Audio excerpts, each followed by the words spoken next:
바로 이 시간 하나님을 예배합니다요. 내 영혼 거룩한 위와 은혜의 물변 어디서나 주 얼굴 보내 주 사랑 나누네 오 놀라운 주님의 사랑.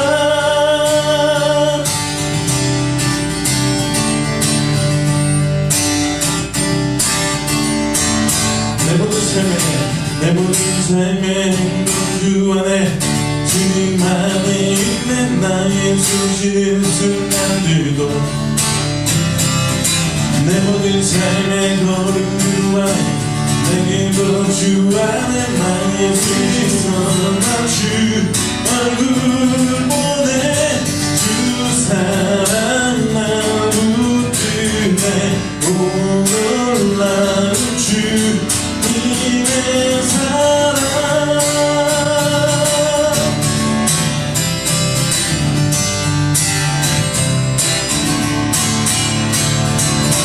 주여 기억하소서 주 백성 자녀들 진실한 주님의 약속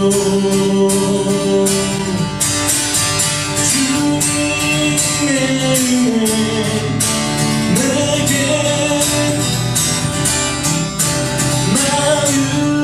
나를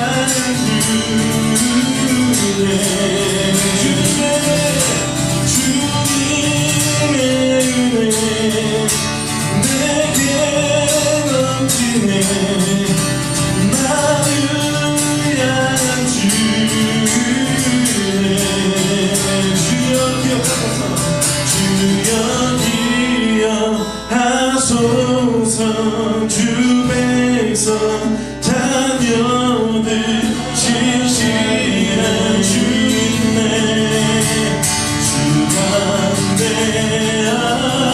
담대하시네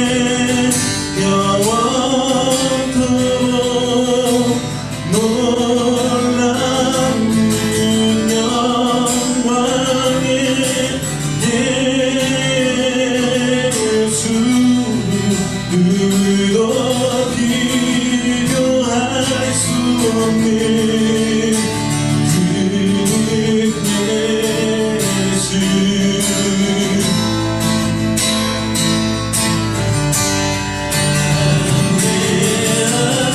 당신의 영원토록 놀라운 영광의 예수 그도 비교할 수 없는 주만 대하시네. 히브리서 2장 5절에서 12절까지의 말씀 제가 봉독해 드리겠습니다. 하나님이 우리가 말하는 바 장차 올 세상을 천사들에게 복종하게 하심이 아니라 그러나 누구인가가 어디서 증언하여 이르되 사람이 무엇이기에 주께서 그를 생각하시며 인자가 무엇이기에 주께서 그를 돌보시나이까. 그를 잠시 동안 천사보다 못하게 하시며 영광과 존귀로 관을 씌우시며 만물을 그 발 아래 복종하게 하셨으니 그 만물로 그에게 복종하게 하셨은즉 복종하지 않은 것이 하나도 없어야 하겠으나 지금 우리가 만물이 아직 그에게 복종하고 있는 것을 보지 못하고 오직 우리가 천사들보다 잠시 동안 못하게 하심을 입은 자 곧 죽음의 고난 받으심으로 말미암아 영광과 존귀로 관을 쓰신 예수를 보니 이를 행하심은 하나님의 은혜로 말미암아 모든 사람을 위하여 죽음을 맛보려 하심이라. 그러므로 만물이 그를 위하고 또 그로 말미암으니가 많은 아들들을 이끌어 영광에 들어가게 하시는 일에 그들의 구원의 창시자를 고난을 통하여 온전하게 하심이 합당하도다. 거룩하게 하시는 이와 거룩하게 함을 입은 자들이 다 한 근원에서 난지라. 그러므로 형제라 부르기를 부끄러워하지 아니하시고 이르시되 내가 주의 이름을 내 형제들에게 선포하고 내가 주를 교회 중에서 찬송하리라 하셨으며. 아멘. 주중에 또 교회 목사님들 만날 일이 있어서 한 목사님을 만나게 되었는데 목사님께서 은근히 자랑을 하시더라고요. 딸이 이제 20살이 됐는데 사모님 놔두고 그 목사님하고 딸하고 둘이서 유럽으로 이렇게 여행 다녀왔다고 저한테 이렇게 사진을 95개주 방법문이 붙였던 그 성당, 뭐 괴테생가 막 이런 거 보여주시면서 은근히 자랑하시는 거예요. 그래서 저도 집에 가가지고 제 딸한테 너도 빨리 커서 아빠랑 여행 가자고, 네가 돈 벌어서 아빠 여행 보내주라고 얘기를 했습니다. 일단 알겠다 그랬으니까 지켜봐야겠죠. 그러시면서 다녀오신 지 거의 일주일 다 됐는데 아직도 시차 적응이 안 돼서 힘드시다고 자꾸 그런 말씀을 하는데, 저도 그래서 말씀드렸어요. 저도 시차 적응이 안 돼서 힘들다고. 제가 왜 시차 적응이 안 되는 줄 아십니까? 집에 신생아가 들어왔잖아요. 이 신생아는 보통 2시간에서 3시간 주기로 일어났다 잤다 합니다. 일어나면 뭐 하겠어요? 우유 먹겠죠. 그리고 또 자요. 한 2-3시간 있다 일어나서 또 우유를 먹습니다. 근데 이게 낮에만 그러는 게 아니라 밤에도 똑같이 그래요. 그럼 부모도 똑같이 신생아가 잘 때 잤다가 응애 하고 밥 달라고 울면 또 밥 주고. 근데 아기가 울 때 이미 저는 한 명을 또 키웠잖아요. 예원이를 키웠는데 그때보다 좀 잘하는 것 같은데 아직도 모르겠어요. 아이가 보통 울 때는 몇 가지 이유밖에 없어요. 복잡한 이유가 아닙니다. 배가 고프거나 졸립거나 아니면 우유 먹은 게 소화되면서 이렇게 배앓이가 있거나 아니면 쉬를 해가지고 기저귀가 찝찝하거나 뭐 되게 대략적으로 이런 종류예요. 그 중에 하나 고르면 되는 거거든요. 근데 그 고르는 게 너무 어려워. 너무 어려워. 배고픈 것 같아서 먹을 시간도 되는 것 같아서 우유를 다시 물려주면 한번 쭉 빨고 혀를 밀어내요. 젖병을 밀어내요. 버리고 얘가 잠투정을 하나? 이렇게 막 해봐요. 눈이 동그랗게 더 뜨고 잠을 안 자요. 모르겠어요. 밤에 새벽에 일어나서 울기 시작하면 아내도 자고 예원이도 자잖아요. 그럼 제가 이제 낮에는 주로 아내가 보니까 밤에는 제가 보려고 아이를 이렇게 안고 나갑니다. 거실에서 이렇게 우유에 물을 타고 분유를 넣는데 아이를 바닥에 내려놓고 하면 점점 크게 울잖아요. 그러니까 한 팔을 이렇게 안고 한 손으로 이렇게 해가지고 막 이렇게 뚜껑을 따고 이렇게 넣고 이러면 시간이 조금 걸려요. 물 온도도 뜨거운 물 끓여놓은 거랑 그 뜨거운 물 식혀놓은 거랑 두 개를 놨다가 이렇게 맞춰서 물 온도를 적절하게 맞춰놔야 돼요. 이렇게 해가지고 주려면 시간이 걸려요. 근데 이놈의 애가 준비하고 있잖아요. 아빠가 열심히. 그럼 울다가도 이제 알아듣고 주는구나 하고 멈춰야 되는데 멈추질 않아. 점점 데시벨이 올라갑니다. 안 준다고. 그럼 제가 어떻게 해요? 이렇게 얼르기도 하고 가끔씩 빌어보기도 해요. 제발 잠깐만 기다려줘. 나한테 시간을 조금만 줘. 빌어보기도 해요. 근데 아이가 듣질 않아요. 웁니다. 아이의 마음을 잘 모르겠어요. 우리나라 속담에 한 길, 10길 물속은 알아도 한 길 사람 속은 모른다라는 속담이 있잖아요. 사람의 마음을 알기가 이렇게 작은 아이의 마음을 알기도 어렵고 다 큰 성인의 마음은 더 알기가 어려운 거예요. 그런데 성경은 우리 자신보다 우리를 더 잘 아시는 분에 대해서 말씀하고 있습니다. 나보다 나를 더 신경 쓰시고 나의 마음을 더 헤아려 알기를 원하시는 분이 계시다라고 말씀하고 있어요. 다윗은 시편 139편에서 이렇게 고백합니다. 여호와여 주께서 나를 살펴보셨으므로 나를 아시나이다. 주께서 내가 앉고 일어섬을 아시고 멀리서도 나의 생각을 밝히 아시오며 나의 모든 길과 내가 눕는 것을 살펴보셨으므로 나의 모든 행위를 익히 아시오니 여호와여 내 혀의 말을 알지 못하시는 것이 하나도 없으시니이다 라고 다시 고백했어요. 또 시편 8편에서는 마찬가지로 다윗의 시입니다. 시편 8편 4절에 사람이 무엇이기에 주께서 그를 생각하시며 인자가 무엇이기에 주께서 그를 돌보시나이까 라고 고백하고 있어요. 이 말씀이 굉장히 낯익죠. 왜냐하면 이 시편으로 된 가사로 된 찬양도 있고 오늘 본문에 보면 히브리서 기자가 이 말씀을 인용하여서 오늘 본문에 기록하고 있는 것을 볼 수 있어요. 시편 8편의 말씀을 보면 천지를 지으신 하나님을 찬양하면서 시작합니다. 시편 8편이. 그런데 그 천지를 지을 만한 그 능력의 하나님이 나를 아신다라는 거예요. 나를 이해해 주시려고 하시고 나를 뒤에서 돌봐주시려고 하신다. 이 다윗이 생각할 때에 이 천지 만물 중에 참 나의 존재는 작은 것인데 어찌하여서 주님이 나를 그렇게 이해하려 하십니까? 라고 그렇게 고백하고 있는 거예요. 세상을 창조하신 하나님 앞에서 사람이란 참 작은 것일 수밖에 없어요.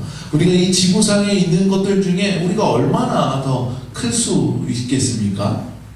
우리가 어떤 사람 맹수나 덩치 큰 코끼리나 고목을 보면 또 산맥을 보면 사람이 그 자금을 느끼잖아요. 그런데 그것을 창조하신 하나님 앞에서 우리가 얼마나 작은 존재입니까? 그럼에도 불구하고 이 작은 나의 존재를 하나님께서 돌봐주신다라는 것이에요. 그냥 돌봐주시는 것이 아니라 부모가 자녀를 돌보듯이 그렇게 돌봐주신다라고 고백하고 있어요. 다윗은 정말로 많은 고난을 당하고 또 외로움을 사무치게 느꼈던 그런 삶을 살았던 사람입니다. 그런데 그것을 견디고 이겨내고 그러고 하나님께서 허락하신 왕이 된 사람이에요. 그런데 그것을 견디고 이겨내는 과정 가운데서 내가 혼자 있는 것이 아니라 하나님께서 그 가운데서 나를 이끌어 주셨다라고 고백하고 있는 것입니다. 그런데 오늘 히브리서 기자가 이 말씀을 인용하면서 조금 의미를 바꿔서 인용하고 있어요. 원래 쓰여진 다윗의 시에는 지금 말씀드렸다시피 하나님께서 돌보시는 사람은 바로 나예요. 그러니까 다윗이 나를 그렇게 인도해 주셨다라고. 그러니까 이 시를 나의 것으로 만들면 우리의 것으로 만들자면 하나님께서 돌보시는 이가 누구예요? 바로 여러분 한 사람 한 사람입니다. 그런데 이 시를 히브리서 기자가 쓰면서 그 돌보는 사람을 누구로 나타내고 있냐 하면 6절부터 9절을 보면 누군지 알 수 있는데 특히 마지막 9절을 보면 오직 우리가 천사들보다 잠시 동안 못하게 하시는 입은 자 곧 죽음의 고난을 받으심으로 말미암아 영광과 존귀로 관으신 예수를 보니 이를 행하심은 하나님의 은혜로 말미암아 모든 사람을 위하여 죽을 맛보려 하심이냐. 이 말씀만 보아도 천사보다 이 땅을 살아가는 동안 육신을 입고 있기 때문에 잠시 동안 못하는 존재, 그리고 하나님께서 돌봐주시는 존재는 바로 하나님의 아들이신 예수님을 뜻하는 것이겠구나 라는 것을 알 수 있어요. 시편에서 보면 다윗은 아직 예수님을 알지 못해요. 물론 예수님에 대한 고백을 합니다. 은연중에 그가 예언도 해요. 그러나 그는 예수님 아직 만난 적이 없어요. 메시아에 대한 그가 환상과 개념은 있지만 예수님을 실제로 만나진 않았어요. 여기서 우리는 히브리서 기자의 마음을 좀 봤으면 좋겠습니다. 히브리서 기자가 하나님께서 돌보시는 자가 예수님입니다 라고 말하면서 이 자신의 고백 속에서 히브리서 속에서 예수님을 높여듭니다. 그런데 우리는 한 가지 포인트를 짚고 넘어가야 할 것이 있어요. 예수님께서 왜 이 땅에 오셨는가 하는 거예요. 히브리서 기자가 왜 예수님을 이 가운데 높이고 있는가 하는 거예요. 다윗은 하나님을 높이면서 그 하나님이 나를 돌보셨다라고 말씀하고 있어요. 히브리서는 예수님을 높이고 있어요. 그 예수님이 이 땅에 왜 오셨는가? 예수님은 우리를 위하여 이 땅에 오셨다라는 거예요.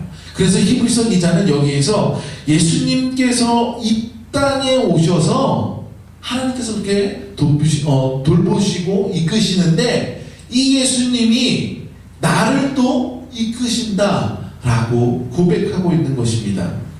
시편의 모든 의미를 다 무시하고 기록한 것이 아니라 히브리서 기자는 다윗이 경험한 하나님에 대해서 이제 자신의 것으로 만드는 거예요. 이제 나는 하나님을 경험하고 예수님을 경험했으니 이제는 나는 예수님을 이렇게 고백하겠어 라고 얘기하는 거죠. 예수님께서 나를 돌보시는 가장 강한 그 증거, 그것이 무엇입니까? 바로 십자가예요. 그래서 오늘 본문에서 시편의 그 고백을 가져다가 십자가에 연관하여서 이야기하고 있는 것입니다. 다윗은 하나님께서 베풀어 주신 자기에게 주신 그 세상의 하늘의 별과 달을 보면서 하나님을 찬양하고 그 하나님이 나를 돌봤다라고 고백했어요. 이것이 다윗의 상황 가운데서 할 수 있었던 간증이었어요. 그리고 오늘 히브리서 기자는 예수 그리스도를 만났어요. 그리고 그 예수 그리스도를 높이고 있는 거예요. 이것이 바로 히브리서 기자가 처한 환경 속에서 그가 할 수 있는 간증인 것입니다. 하나님께서는 세상의 만물을 우리에게 주신 것뿐만 아니라 독생자 예수를 우리에게 주셨다라는 거, 이걸 고백하고 있는 거예요. 이 고백을 통하여서 우리가 보여야 될 것이 무엇입니까? 우리도 그 예수님을 만났다라는 것입니다. 우리의 간증을 통하여서 고백할 때에 천지 만물을 주신 그 능력의 하나님께서 그 능력으로 우리에게 예수 그리스도를 주셨고 그 예수 그리스도께서는 우리를 또 이끄셔서 하나님의 나라로 인도하고 계시다라는 것이 오늘 우리의 삶 속에서도 나타내야 된다라는 것입니다. 오늘 우리가 내가 무엇이기에 나를 생각하시면서 인자가 누구이기에 정녕 나를 그렇게 돌보시나이까 라고 고백할 때 어떤 것으로 여러분은 간증할 수 있겠습니까? 어쩌면 우리가 지금 느끼지 못할 수도 있어요. 하나님의 손길을 내가 잘 캐치하지 못할 수도 있습니다. 그런다라고 해서 하나님께서 나와 함께 계시지 않는가 하는 건 아니에요. 가난한 아이가 올 때에 부모가 할 수 있는 것을 다 해줍니다. 그런다고 가난한 아이가 그것을 아느냐? 알지 못한다라는 거예요. 그 마음의 헤아를 알지 못해요. 그러나 가난한 아이가 성장되어서 자라면서 부모의 마음을 알게 되죠. 여러분들이 그렇듯이 그리스도인이 성장해가면서 이전에는 고백하지 못했던 하나님의 마음들, 예수 그리스도의 그 돌보심을 이 히브리서의 기자처럼 그 삶에서 이제 느껴갈 수 있는 거예요. 그게 성장하는 그리스도인인 줄로 믿습니다. 성장하는 그리스도인은 나를 너무나 알고 계시는 그 주님을 내가 발견할 수 있는 거예요. 그리고 그 주님을 찬양하는 것입니다. 우리가 아이가 잘 때 어떻게 합니까? 잘 자라고 토닥토닥 해줘요. 왜 토닥토닥 해주시는지 아세요? 아이의 심장박동에 맞춰서 이렇게 해주는 거예요. 물론 똑같이 맞출 수는 없어요. 애기 심장 소리를 들어보면 성인의 심장박동보다 굉장히 빨리 듭니다. 저희 아이 예원이가 제 가슴에 이렇게 유치원에서 뭘 듣고 와가지고 가슴에 이렇게 귀를 대고 들어요. 내 심장은 쿵닥쿵닥쿵닥 뛰는데 아빠 심장은 쿵닥 뛴다고 그렇게 얘기를 한 적이 있습니다. 그런 거예요. 우리는 커가면서 느끼는 거예요.